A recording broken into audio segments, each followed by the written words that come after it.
Lithuania.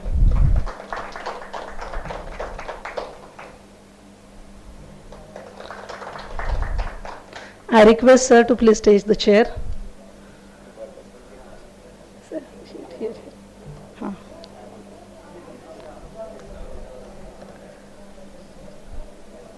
You never change things by fighting the existing reality. To change something, build a new model that makes the existing model absolute. Now I would like to call upon our first keynote speaker of the conference, Dr. Sumitra Kar from Baba Atomic Research Center, Mumbai, to start his session. The title of his topic is Membrane-Based Water Purification Technology for the Societal Applications. Sir, please start.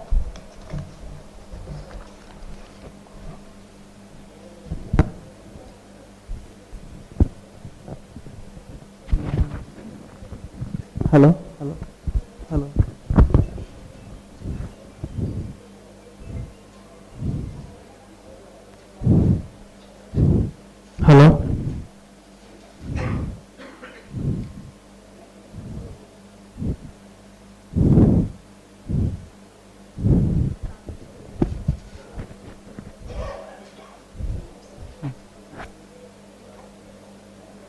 I would like to your kind notice that every speaker will get maximum 30 minutes. Thank you. I will request each speaker to spare some time for discussion. Yeah. Yes. If you are presenting, Yes. then there plenty of time. Yes, sir. Yes. Respected Chairman, esteemed delegates, students, मेरा आदर भरा और प्यार भरा नमस्कार. I am Swami from Memory Development Section of Bhava Atomic Research Center of Department of Atomic Energy. So today's discussion is on water, Jal, Pani, Jeevan. The context of discussion seems to be simple. Though water economy is such an economy, like behind every economic struggle, there is a struggle in water economy, water economics. And considering the theme of the today's talk, Techno Societal 2016, there is no commodity, no technology, far-reaching, ever consequential than water at the interface of technology and society. And coming to Indian perspective, like all of you are knowing or aware of, that Government of India has launched a mission on Swachh Bharat, Clean India. And when it comes to Clean India, there has to be clean water, safe drinking water, potable water. So I request all of you to please join me to have a brief journey what DE, Department of Atomic Energy, our Bhava Atomic Research Center, and we in Membrane Development Section and Desalination Division, what exactly we are doing with water and what implications it carries towards society.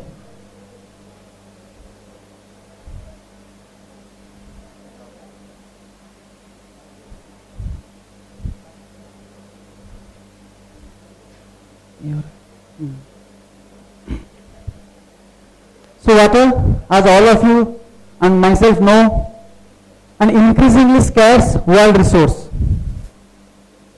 As we know, the 97% of the water is there in the ocean. Salt water, saline water. The levels are beyond 500 ppm. So not drinkable, not potable, not safe to drink. And coming further, 2% is locked up in glaciers. So out of 1% available and removing all the things like moistures, etc. So we are having a very little fraction for us that is drinkable. And the important aspect is that water is a non-substitutional resource. Anything you can substitute with another thing, but not water. If somebody wants water, means he has to be given water. It cannot be substituted. And some fact sheets, as you can see here, 1.2 billion people live in areas with water scarcity. 1.4 million children die each year due to waterborne diseases, mainly because of E. coli. And arsenic in drinking water is a global threat. And lastly, nutrition overload from fertilizers and sewage is damaging aquatic ecosystems. So, water is life and necessary to life, not necessary but life. That has been quoted by one philosopher, as I have mentioned here. Now, from Indian perspective, India is a lucky subcontinent. Now, why lucky? Because India has got lot of river belt. Ganga, Meghna, Brahmaputra, Tapi, and then Krishna, Kaveri, Godavari, Mahanadi.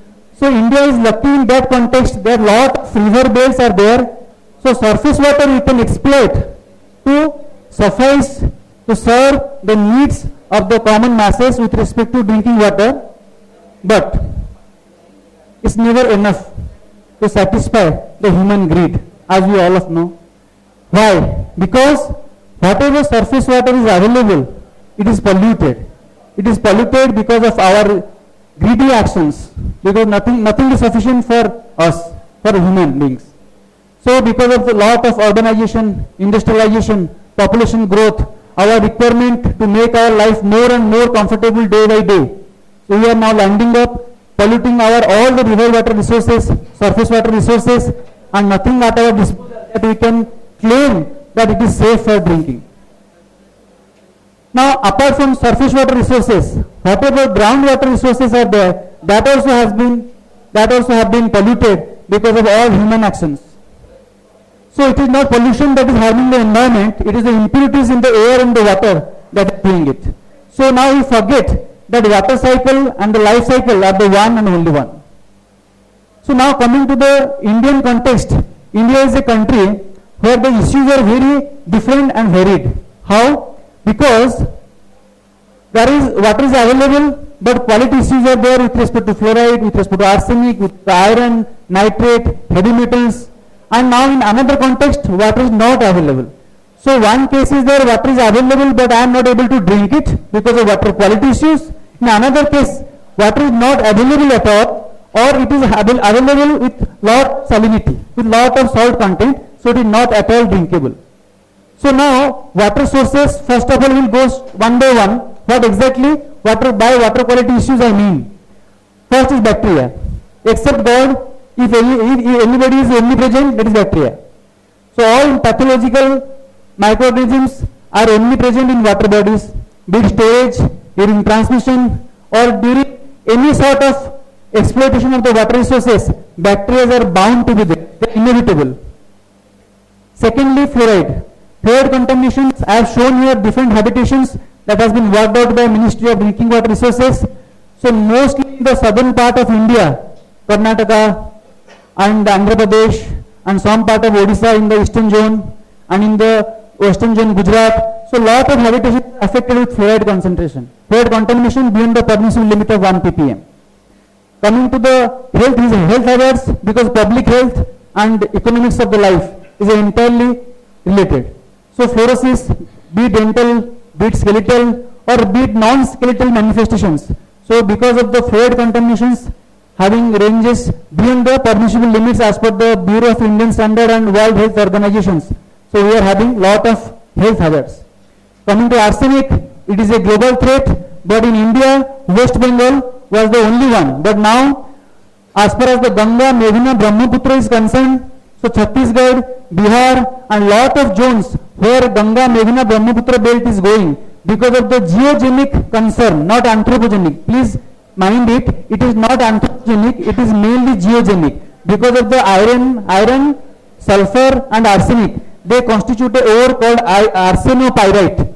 Because of that ore, wear and tear of that ore, the concentration of the water, for the concentration of arsenic in the water is beyond 10 ppb. Originally the limit was 50 ppb.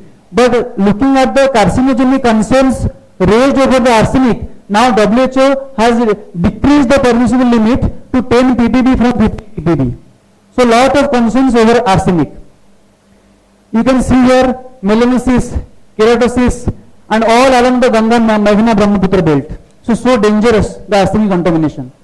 Coming to iron contamination, though it mainly involves aesthetic senses of the water, but still there are a lot of stomach related disorders caused because of iron, and mainly it is in the northeastern belt of the India.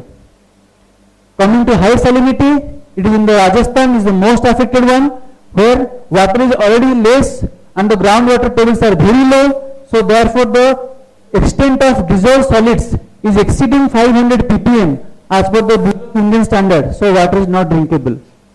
Now what to do? What to do is scenario where water quality issues are not pertinent to drinking. It is not drinkable. So we want to go for a robust technology. Lot of technology are there for water decontamination. Now what is a robust technology? It should take care of the temporal and spatial variation of the contamination in the water. So we went for the membrane. In Department of Atomic Energy, lot of applications are there with respect to membrane. So this is a spin-off of our different mandate that we are going ahead with the water purification technologies. So membrane is a simple barrier but selective. So it can split any stream into two different streams. One is product that you can drink, another reject you have to dispose of. So what do you have to do with the membranes? So first, to take care of the suspended solids, bacteria and viruses contamination, DAE has developed one online domestic water purifier that is based upon ultrafiltration technology. Purely the coating of the ultrafiltration membrane over the porous polypropylene candle can take care of the bacteria, viruses, color, odor, suspended solids and high molecular weight organics. So here the water is otherwise drinkable, salinity issues are not there. So this online domestic water purifier will serve the purpose. The only disadvantage with this is that it requires a pressure head of minimum 3 meters for the water to permeate through the membrane. So therefore the name has been given as online. So in the urban areas of the country, the online domestic water purifier is very popular and lot of variations of the technology has come up because more than 25 licenses are there who have taken up this technology and they have commercialized it. Our chairman, Dr. Patangar Sahab, was instrumental during the commercialization of this technology because he was the head of the technical transfer and collaboration division, and because of his help, lot of applications were done not only in the urban areas, also in the rural areas where using the different water level as per the requirement of the membranes, the water purification was made possible in the very remote areas of the country. Now coming to the after bacteria and viruses, suspended solids, high molecular weight organics, what we need is the contamination with respect to fluoride, arsenic and iron. Now BRC has developed 3 different technologies that can take care of the 3 different contaminations single-handedly. For example, in case of iron, it is a limestone based technology, ultrafiltration membrane. In case of arsenic, there is a reagent, proprietary reagent, that is details are available in our technology transfer web page on the BRC website. Details we cannot discuss here because it is a patented one. And coming to the fluoride one, it is activator alumina based technology. Now coming to the activator alumina based fluoride decontamination technology, it is well known that whenever activator alumina is used, there is a contamination of aluminum in the drinking water, which is a secondary contaminant. Fluoride was a primary contaminant. So now to take care of the aluminum contamination which causes Alzheimer's disease and also carcinogenic, BRC has employed a ultrafiltration membrane subsequent to the activator alumina column to take care of the aluminum contamination as well as the virus and bacteria contamination. So that means activator alumina coupled with the ultrafiltration technology will take care of the primary and secondary contamination as well. Now coming to the water quantity issues. So water quality issues we have seen, fluoride, arsenic, iron and bacteria, viruses, suspended solids and organics. Now how to take care of water quantity issues? Water is not available at all. So that means we have to go for desalination of the brackish water. Brackish water by I mean the salt content is not like seawater where the salt content is 35,000 ppm, huge load of salt. And another case is brackish water where the salt load is 5,000 to 10,000 ppm.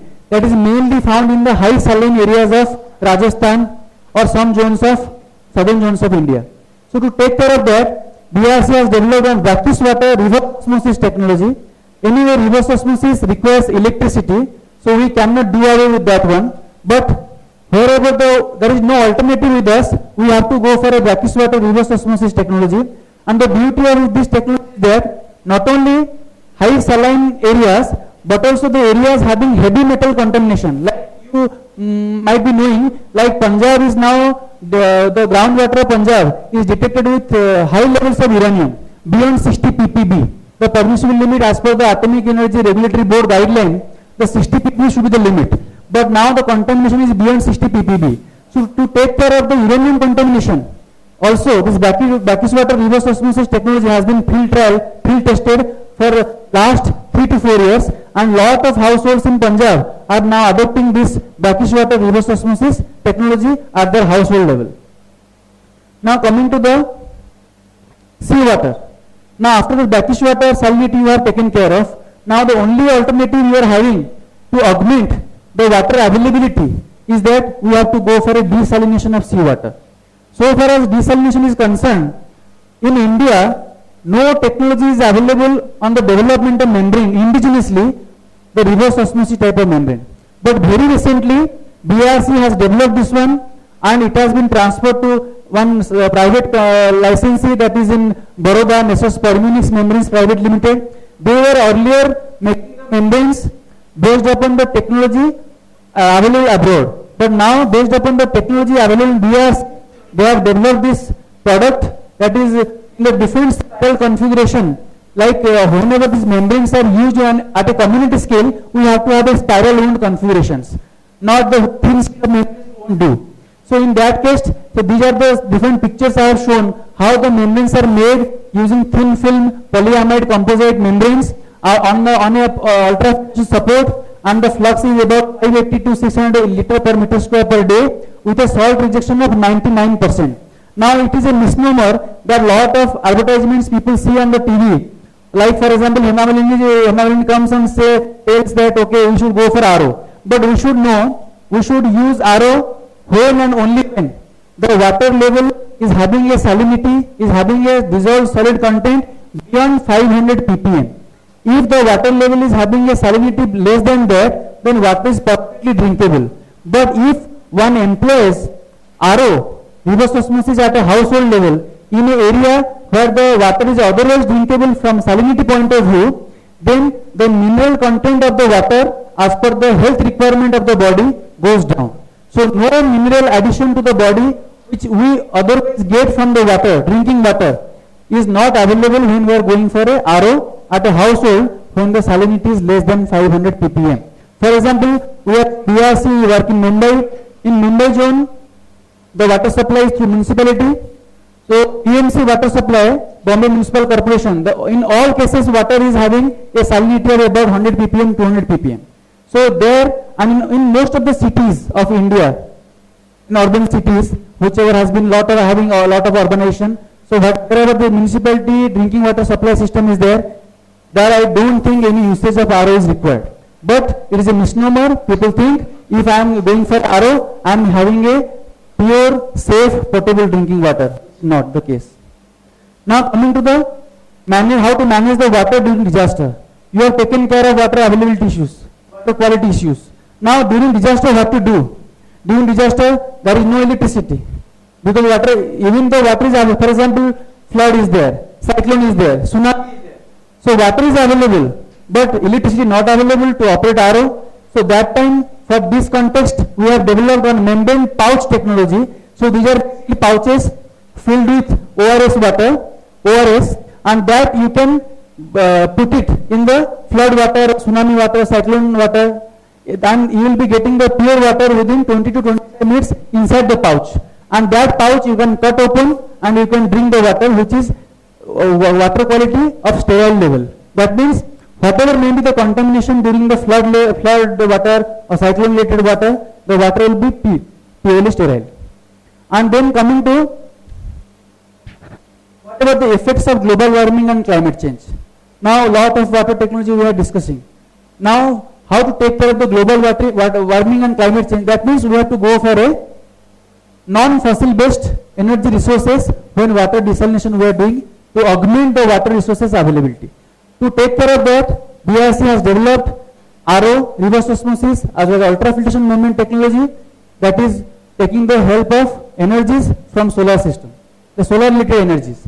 And coming to the a mechanical point of view, also we have used bicycle mounted RO systems where the mechanical energy can be used for desalination of the water or for ultrafiltration of the water.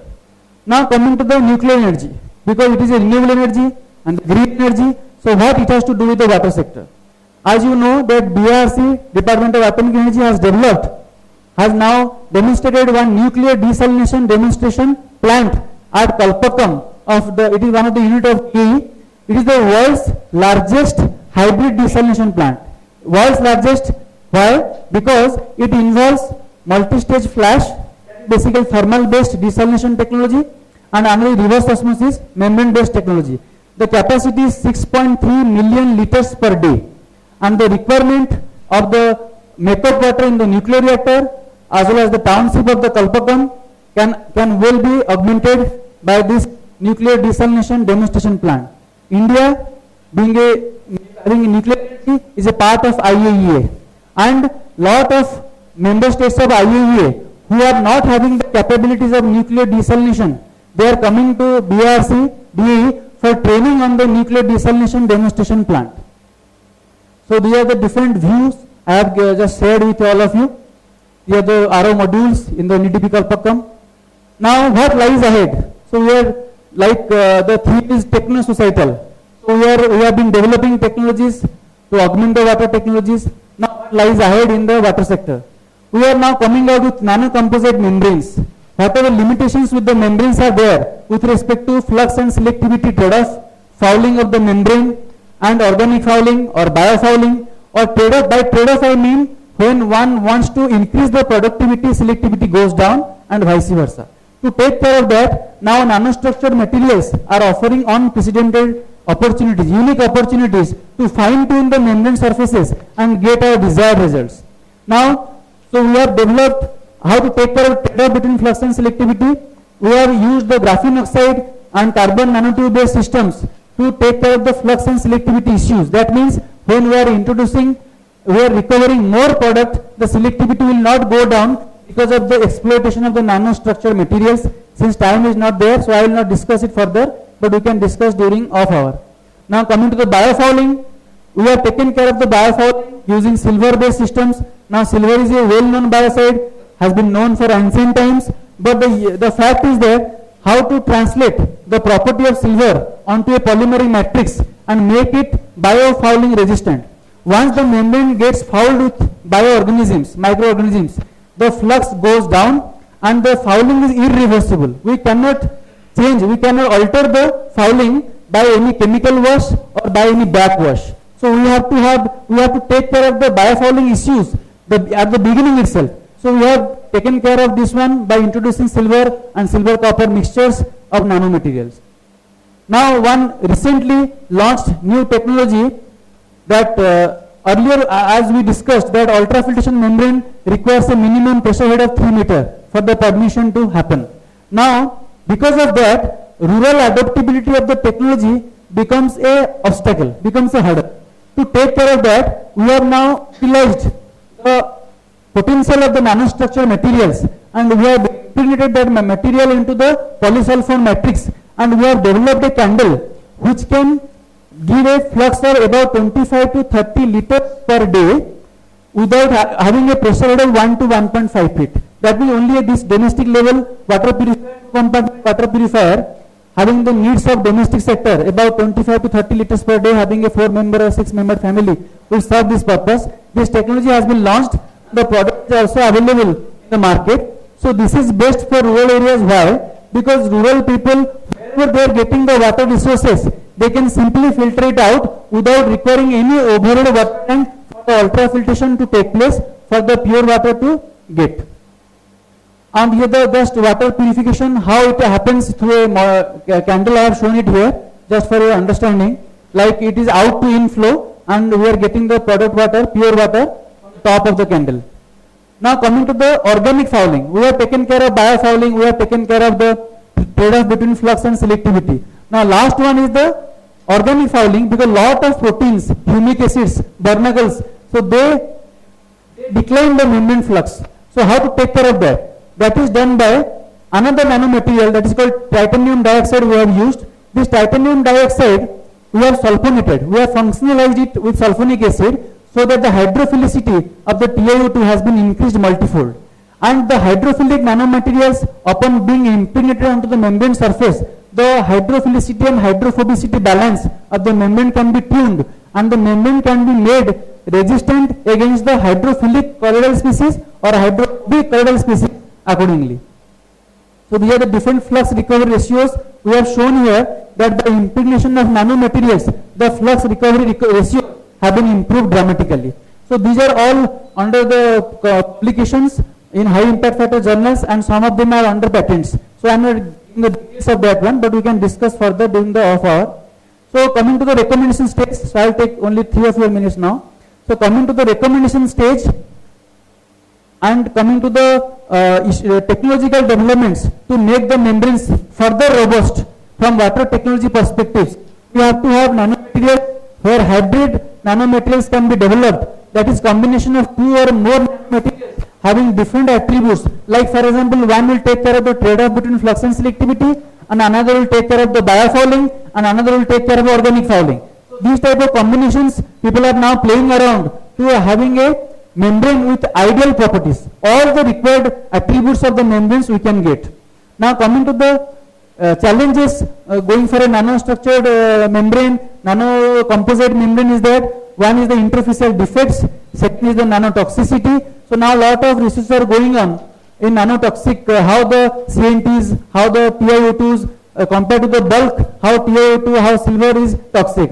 But the beauty of nano-composite membranes is that when one is using nanostructured materials in a fixed bed of column, there is a lot of possibilities of leaching of the nanomaterials into the product water, which is not the case once I am immobilizing. Once we are immobilizing the nanomaterials in a polymer surface, and then the leaching studies are carried out. In our silver case also, silver and polysulfone nanocomposite membranes that has been transferred, there are a lot of issues regarding safety of the nanostructured materials.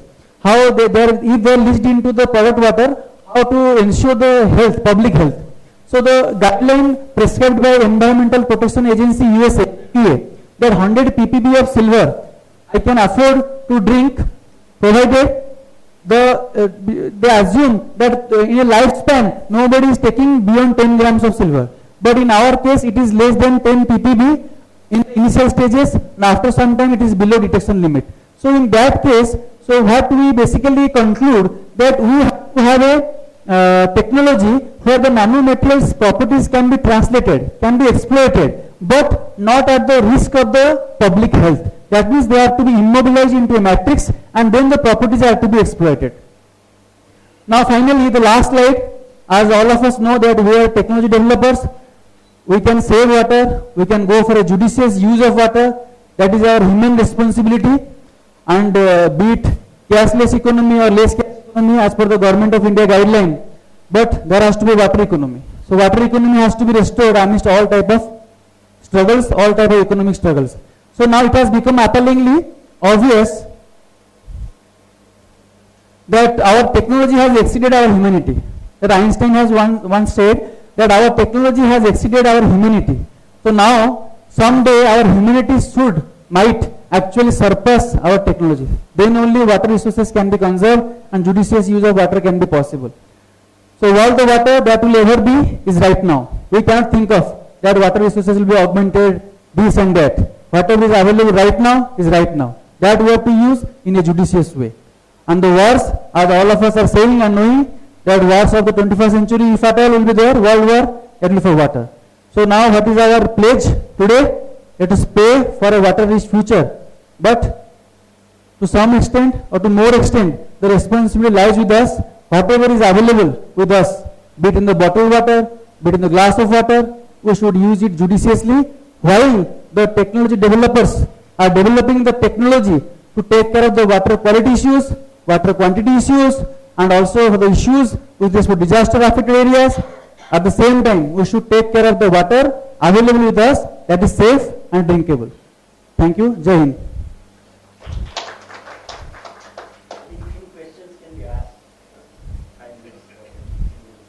What is the cost aspect of it? Sir, for reverse osmosis type of water, the cost is about 4 to 5 paisa per liter, and for thermal desalination based, it is about 8 to 10 paisa per liter.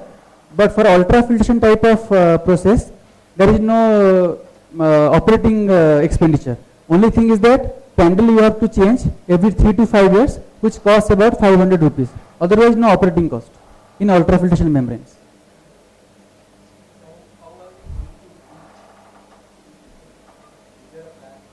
Basically, you know, like in BRC or any government sector or IITs or CSR labs, our responsibility is that we should develop the technology. And there is a, like, sir will be the best person to answer, because technology transfer and collaboration division, it is there to take our know-how and give it to the private entrepreneurs to commercialize it, deploy it in a commercially viable manner.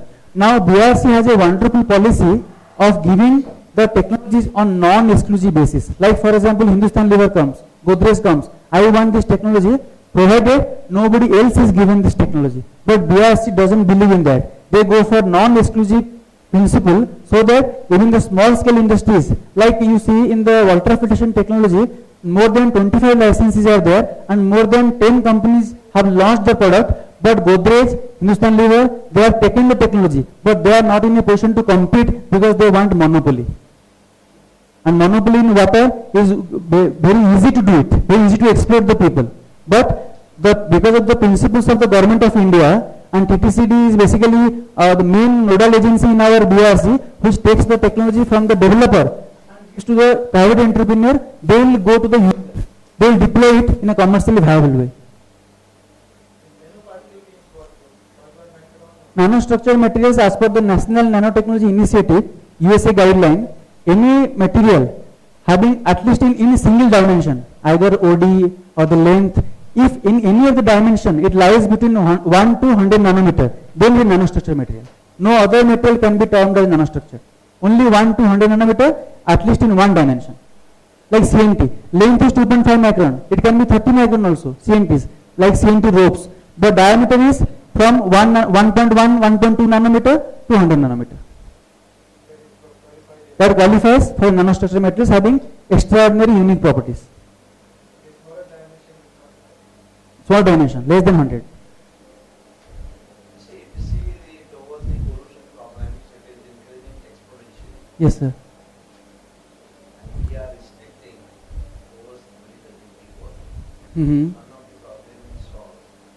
So you will solve the Yeah. problem of human beings. Yes, yes. So what about the other lines of the earth? Marine ecosystem or The plant, yeah. other For that only I given the whatever I have given the last slide, no, that answers your queries and on all of our queries. Human has to be judicious. The humanity should not exceed. The humanity should exceed the technology. Now technology has exceeded humanity, because we have to be judicious while utilizing every resources of environment, so that all other creatures, all other living organisms are not affected because of human act. That is the only thing we can do. We keep on increasing our comfort level without thinking of the environment. That is the big question. And that has to come from inside. how this could be solved? That is from conscience, not from technology. From conscience. Okay, I think if at all any last question, otherwise we any question? Okay, I think we Thank you. Thank you, sir. Thank you. Sir is one of our mentor, and thank you, sir. Thank you, Kar sir. The message which we can take from his talk is that save water and save life.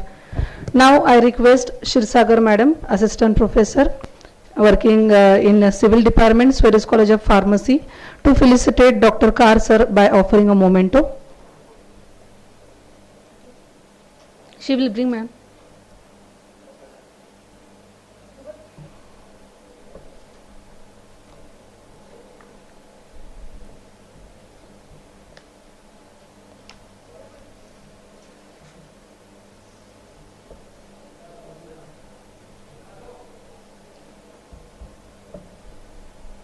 So,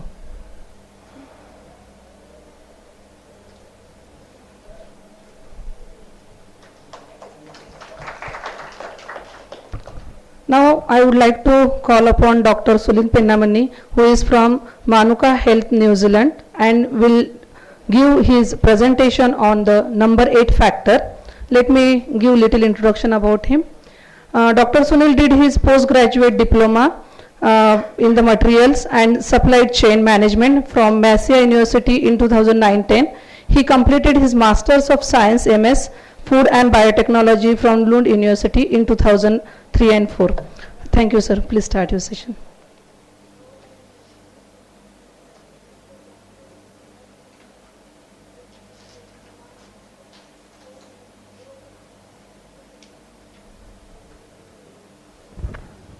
Hello. Hello. Good.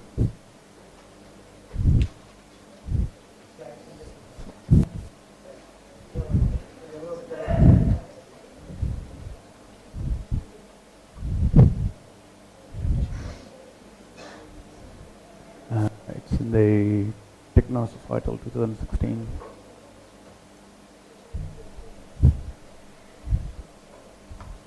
Yeah, it's the one.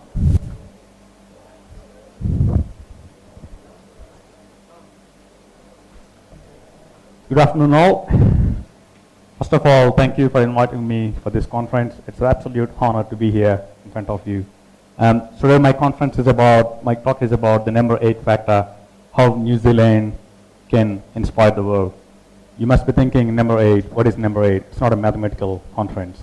But the number 8, I'm going to tell you a little bit of more details about why I named this topic as number 8 factor. So hopefully my presentation is short. It's not definitely 30 minutes, so I'd like to keep it nice and small. Before we proceed, I would like to say special thanks to Dr. Ravindra Kulkarni for arranging all the transportation facilities. Thank you, sir. Thank you very much. All right, let's begin with the conference. Which one is that? Just up and down. Right, so what is number 8? So I guess the number 8 is, it's just a term, number 8. So it represents the ingenuity and the resourcefulness of New Zealand, and the phrase number 8 mentality evolved to denote the ability to create or repair anything from the scratch material. So for example, if you have any issue, if you have any problem with any equipment, if you give it to New Zealanders, they can just solve it. The reason why is because New Zealand is the southernmost country in the world. It is pretty much separated from the rest of the world. So in 1950s, 1960s, they struggled a lot with a lot of things. So they had to solve all the problems by themselves. They couldn't get any help from other people. So that's when this term, the number 8 mentality, evolved. So it's just a number 8 is the fencing wire. So normally, as you know, New Zealand is big in farming business. So they use this number 8 wire to construct the fencing to keep the cows and everything in the paddock. So that's about this number 8. So I'm going to tell you a little bit of New Zealand. I'm pretty sure it's about 4.4 million, not many people. But the GDP is $168.2 billion. The per capita income is $36,000. In terms of the economy, it's 53rd largest economy in the world. And also it's one of the most globalized economies. But most importantly, it has been ranked the first in the world for its social progression, which covers pretty much the most basic human needs. And also foundations of well-being and the level of opportunity available to its all citizens. I'm going to tell you some interesting facts about New Zealand. So we have like 40 million sheep in New Zealand, making one of the highest ratios in the world. 4 million people to 40 million sheep. It's 1 to 10 ratio. And New Zealand became the first country in the world to give women the right to vote in 1893. And we have a lot of problem with the transportation. New Zealanders love their cars. We have 2.5 million cars for 4 million people. So nearly every family owns 2 to 3 cars. So it is a big problem in New Zealand, but that's another topic. As you see, kiwi bird is a national icon. It's a rare bird. It's one of the endangered species in New Zealand. And I'm just going to show you the picture. The second picture is the name of a hill, so it's an 85 character. That's the name of the street. So don't ask me how to pronounce it. So more interesting facts, you know, the lot of filming. So it brought a lot of economy to New Zealand, and especially the reason why I put this slide is that the most of the film has been shot in the rural areas of New Zealand. So it brought actually $200 million, and it became so famous that New Zealand government have created a minister position for Lord of the Rings in the parliament. And also I think this is the right time to say about this. New Zealand is also a plastic nation, so we don't use cash at all. So it's many personal financial transactions are made with a card. And also the 75% of all the transactions are made in plastic. All right, so let's get to the main topic. So New Zealand, I'm going to divide into two areas, urban and rural. As you can see, main urban and rural, the rural areas with influence and rural areas with moderate influence and things. As a New Zealand economy, I would say $368 billion. Most of the economy is coming from the actual rural areas. So I would say 70 to 80% of the income is coming from the rural areas. So you might ask how New Zealand have done it. It's very simple. They use technology at each and every level of the society. Whether you go to the most remote locations in New Zealand or you go to the urban location in New Zealand, the technology is same. People think the same. It's pretty much the same fair society. So that's how they do it. In the next few slides, I think I have a video to show you, which you can pretty much clearly see how to do it. So how can you play the video? Can you?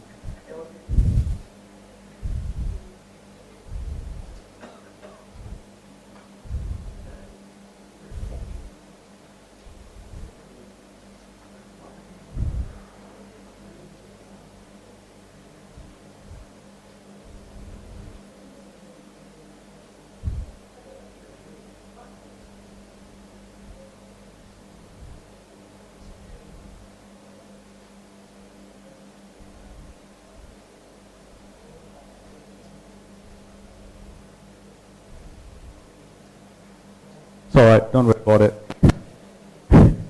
I think the computer doesn't have big time here. Okay, that's fine. So let's move on. And again, this video is about the main facts of New Zealand. New Zealand is the largest dairy and sheep meat export in the world, and also the largest exporter of wool, kiwi fruit, apples, seafood, and also it feeds to over 140 million people. And also exports to more than 100 countries in the world. So these are the quick facts and figures. Agriculture is the backbone of New Zealand, same as India, with over 95% of the agricultural production exported. And there are 4.8 million dairy cows in New Zealand. That's more than the number of people living. So I guess the dairy industry is one of the main industries in New Zealand. Like I said, 95% of the dairy products they export. So I guess these are the strengths of New Zealand's dairy industry that I can put forward. So they have a very open cooperative structure. It's pretty much like there are 16,000 farmers. So they run a big company called Fonterra. So everyone has a share of responsibility and everyone has a sense of belonging to the company and everyone owns shares. So that's how they run the company. And its ability, they use the maximum technology and by utilizing and efficiency, and they can ability to produce milk at very low cost. And also they have absolutely the most advanced technologies at the farm level. I have few pictures to show you in the later slides. So they use a lot of technology in the most rural areas too. So for example, just give an idea. If you go to the milking station, they have a small sensor that lets you count the bacterial count when you get milk from the cow straight away. So if the count is more than the specified limit, the machine will stop working and wouldn't take the milk from the cow. So the cow should go back to the farmer. So that's how they developed this technology to make sure that the milk that they get from the cows is absolutely top quality. And also, as they get milk from the cow, immediately goes in the farm itself, the temperature will drop down to 30 degrees centigrade to 4 degrees centigrade in the collection tank in the farm itself. And also they use these refrigerated trucks to collect milk from the farm level to the factory level. So that's how they do it. And also the attitude of the company plays major. And also they use a lot of technology to connect all these milk meters to the main software with the farm manager. So at the end of the day, the farm manager gets all the information from the factory, how much milk produced per day. You know, they get all the graphs, statistics at the fingertips.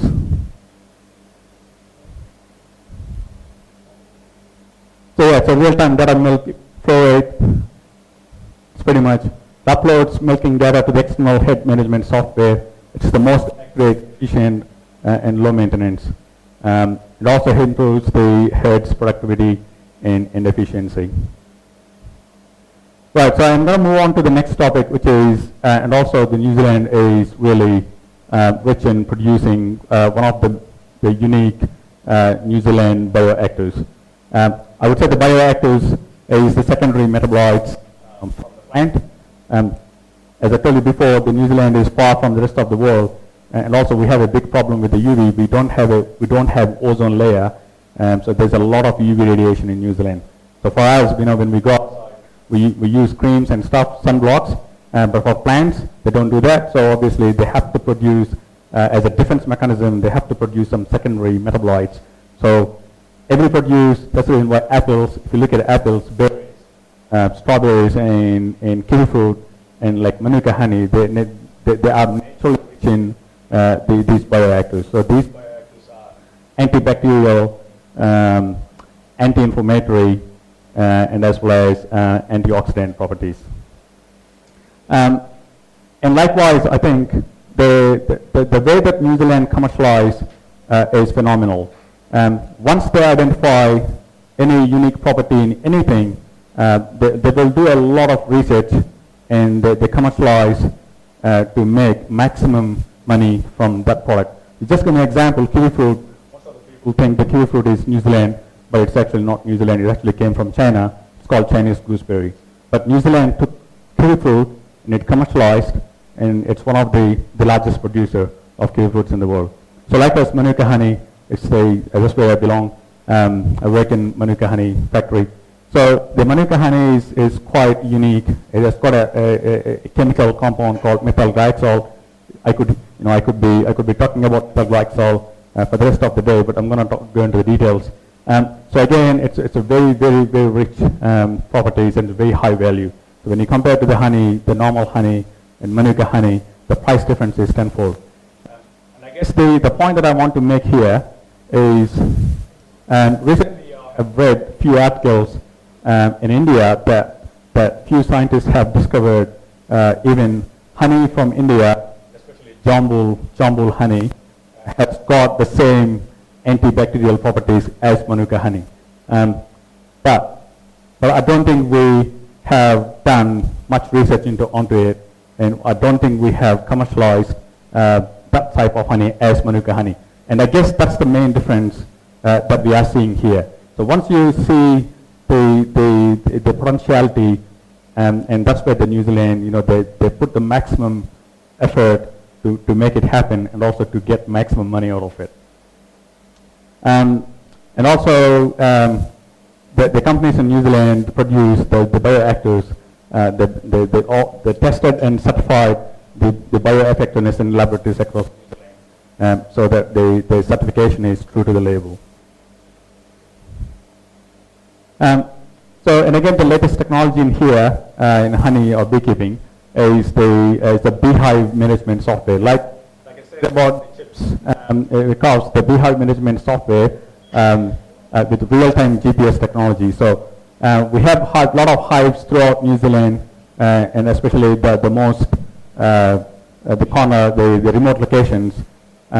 So we can actually track the hive location with the temperature data, relative humidity, and the wind speed, and as well as the bee population as well. So you can actually monitor all this information right from your home, from your computer. And also, we have an app, so you can actually look in the smartphone to get all this information. So this is a new software that's been available in the market. So it's a beehive tracking and security. It captures like altitude, weather conditions, bees, populations, everything. And the main use of this software is the traceability throughout the supply chain, from hive to the pot. So we can able to if you buy a pot from the market, we can able to track where that honey came from, specific to the location, specific to the beehive, and specific to the plant. So that's how the software tracks all this information throughout the supply chain. And again, this is a very new technology that emerged in New Zealand just about a couple of years ago. And this company, Buzztech, they are providing now the software. Like I said, I think a lot of companies in New Zealand are more than happy to offer any technical help or any troubleshooting throughout the world. The technology already exists. I think what we have to do is we just have to find the right partners to solve the problem. I'll just tell you an example.